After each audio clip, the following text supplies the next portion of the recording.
અભય થઈને નિષ્પક્ષતાથી નિરપેક્ષ રીતે વાસ્તવિકતાનો અરીસો રૂપી સચોટ માહિતી લાવતો સત્યની સાથે અભય ટાઈમ્સ।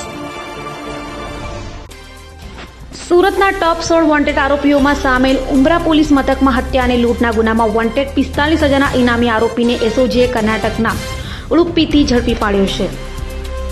સુરત પોલીસ કમિશનર દ્વારા શહેરમાં બનેલા ગંભીર ગુનાઓમાં નાસ્તા ફરતા અને ઇનામી આરોપીઓને ઝડપી પાડવા આપેલી સૂચનાને લઈ એસઓજીના ડીસીપી રાજદીપસિંહ નકુમના માર્ગદર્શન હેઠળ પીઆઈ એપી ચૌધરીની ટીમ પેટ્રોલિંગમાં હતી। ત્યારે અનારમાં હેડ કોન્સ્ટેબલ રામજીભાઈને મળેલી બાતમીના આધારે સુરતના મોસ્ટ 16 વોન્ટેડ આરોપીઓમાંથી ઉમરા પોલીસ મથકમાં નોંધાયેલા હત્યા સાથે લૂંટના ગંભીર ગુનામાં 19 વર્ષથી નાસ્તા ફરતા 45,000ના ઇનામી આરોપી નરેશ કેસરીમલજી રવલને કર્ણાટકના ઉડુપ્પી ખાતેથી ઝડપી પાડ્યો હતો અને તેને સુરત લાવી તેનો કબજો ઉમરા પોલીસને સોંપવાની તજવીજ હાથ ધરી હતી।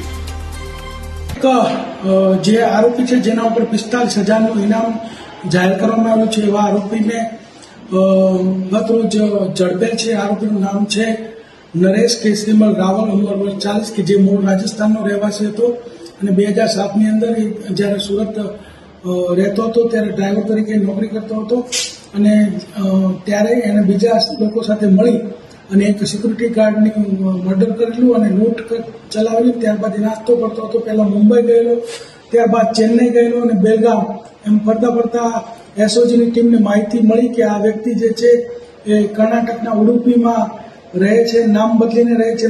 ત્યાં નામ નિર્મળ કેસરીમલ કોરાવર તરીકે રહેતો હતો।